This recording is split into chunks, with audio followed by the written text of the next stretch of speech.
Hello, I'm Jaiprakash Narayan, interacting with you in Ask JP.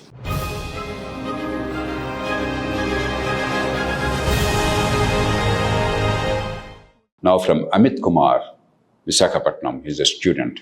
Amit, please go ahead. Hello, sir. My name is Amit Kumar and I am a student.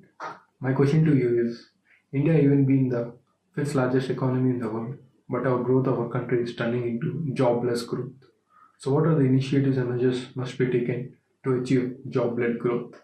Thank you, sir. Thank you, Amit. It's a very tough question. Perhaps the greatest challenge confronting Indian economy today. Jobless growth. 90% of the workers in the unorganized sector, the world's highest in large economies.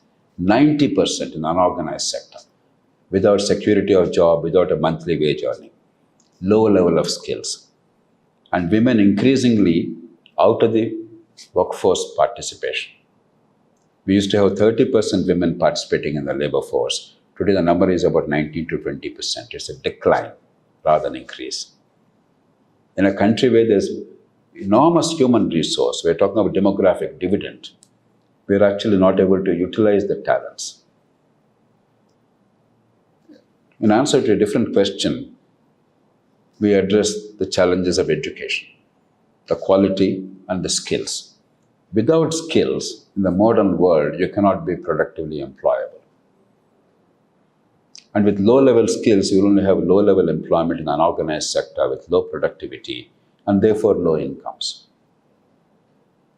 Quality education from school level, to start with decent school education, real education that enhances the ability to communicate and grasp and understand what is communicated, that helps you to understand basic mathematical knowledge and apply the mathematical concepts for real life problems, and that gives you the logical faculty to derive reasonable conclusions from a given situation or given facts. Without that ability, you cannot be a participant, a productive participant in a modern economy. We have failed very badly in that sector. Therefore, that must be a national movement to improve the outcomes, not merely improve enrollments and have pass percentage and marks. Those are not really relevant. Enrollment, of course, is necessary but not sufficient. We require real education. We are abysmally poor in that. But that's only one part. We have to actually grow jobs, even at the low end, but organized sector secure decent jobs with decent productivity. What are the obstacles apart from the quality of education and skills? If you want informal sector to become formalized, you require credit. Our credit system is still not reaching the bulk of the people. Some efforts are being made, but we cannot honestly say that most of the producers in India, the small producers, the tiny micro enterprises, they really can access credit. Therefore, they depend on informal credit, high interest, and all kinds of exploitative practices. Productivity. Without skills and technology and investment of capital machinery of the right kind to enhance productivity, it will be old-fashioned drudgerous jobs with low productivity and therefore low incomes. And then give dignity. If you still think of occupations as menial, as caste-based, but you don't upgrade them, don't apply modern technology and machinery and skills, don't enhance productivity and give dignity and comfort and honor in society, you cannot really provide many services in a modern context. So first is conscious efforts to formalize the economy. The second is labor laws. As many scholars have pointed out, they were very regressive, seemingly progressive, very rigid. Labor laws have been the single biggest killer of jobs in India. In our anxiety to protect a small fraction of the labor force in the organized sector, giving them excessive protection, we've ensured that there is no incentive to create new jobs. Almost every entrepreneur intuitively in India wants to prevent job creation, go for capital-intensive technologies without really growing jobs. Take the textile sector, the garment sector. India has natural comparative advantage. A, we are one of the largest producers of cotton. B, traditionally, textiles and garment making is a very powerful occupation throughout our history. C, it requires low level of skills. But how come India is way below, let alone Bangladesh, which is a poor country which has special quotas? Take China. China exports $125 billion of garments. China is 5 times richer than us in GDP per capita terms or GDP terms. And yet, China is able to produce and export $125 billion of garments. India does only about $15-20 billion. Just one example. The single biggest reason is there is no incentive for a small producer to become a big company. A small one to become medium, medium to become large. Therefore, garment making in the large measure is very tiny companies, not growing. If you don't grow beyond a point, A, you have credit difficulties. B, you have technology difficulties. You can't acquire the capital for upgrading the technology.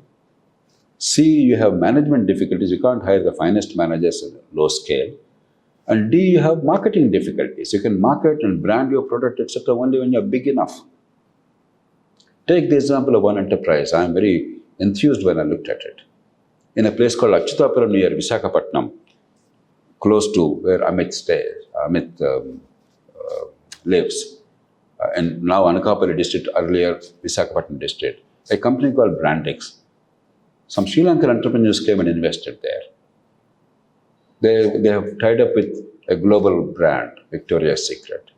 22,000 women are employed. Low-end employment, low-skill employment, but honest, respectable, wage-earning, secure, dignified employment. 22,000 women. In hundreds of villages in the surrounding areas, every single woman who wants employment is employed here. They all come from the villages by bus every day. They are sent back by bus again so that they're not dislocated unless they wish to come out of that village. They're with their families. They have a creche and other facilities so that they can take care of their families. And all the advantages of organized sector are available to them. And it's a very successful company. We should have had such companies in every district of India, not merely 1 or 2 to demonstrate in a whole country of 1.4 billion people. Labor laws. We did not allow them to scale up deliberately, foolishly.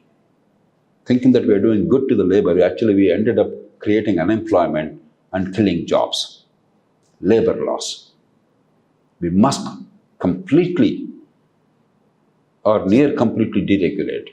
We should not allow degrading exploitation, but that's not the world we live in. That was the world of 19th century and early 20th century.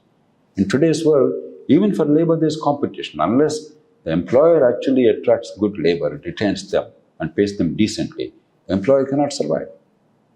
We're in a different world. Many of our laws and attitudes are for a century ago, not for today's world. And we should have had minimal regulation and real freedom. Instead of upgrading, skilling, and providing sense of security if they are between jobs, we simply made it near impossible for people to get rid of workers when they cannot afford those workers, or when the company is not able to market the product adequately, or the worker is simply not productive enough. And therefore, we created jobless growth in the country. It is a direct result of very bad but conscious policy over the years across the spectrum in the country at the national and state levels. Then labor-intensive manufacturing. We must give special emphasis. Textiles, plastics, footwear and leather industry. India is the largest producer of leather in the world. And yet we are not the biggest leather industry manufacturers in the world. Automobile components, the sports goods, food processing and agro-processing, and a whole lot of other areas. The production incentive program initiated by the government recently must not only apply to technology sectors. It's necessary. India is a big country. We have aspirations to be an important global player. Therefore, we cannot ignore the important emerging technologies. But we must focus also on the employment-generating low-tech industries, the labor-intensive industries. I think the PLI the scope must be widened to really encourage very large-scale deployment of labor force in these low-tech industries. And of course, at the school level, vocationalization for the low-end jobs. The national education policy, which came about a couple of years ago, is a rational one at last. After 75 years, we figured out some of the things that are terribly wrong with our education. But a good policy is not enough. It must actually be translated into reality across the spectrum. And finally, quality healthcare. Healthcare provides employment. Healthcare also enhances capacity, productivity. So good healthcare, apart from good education, skilled education, good healthcare is a significant enabler and multiplier in generating employment, in enhancing productivity, and therefore increasing incomes and stimulating the economy. I think these are the things that we should attempt. The world of the future is going to throw up new demands, new needs. Old jobs are going to die. Therefore, we must anticipate the needs and leapfrog wherever possible. We committed many mistakes in the past 70, 75 years. But with rapid changes in technologies, we can actually leapfrog and then anticipate the future. Just as in mobile phones, our technology is probably better than many rich countries because we came late but we embraced newer technologies. It's possible to actually anticipate the future in a country with very low level of organized employment. It's possible to look at new ways of creating employment in an innovative manner, but we must give up the cobwebs of the mind.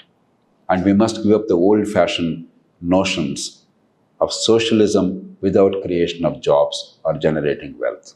That socialism was bad. Real socialism is about creating opportunities, giving education and healthcare, making people employable, growing jobs, growing the economy, and eliminating poverty and discrimination by birth. Real socialism is not license, control, permit Raj, which is inhibiting growth, not creating jobs, perpetuating poverty, making people dependent on somebody else's charity. That's not real socialism, that's bogus socialism. We must do real policies to promote equity and opportunity for everybody. We have done badly in some respects, we're doing well in some respects, we have to correct the mistakes and take advantage of the opportunity.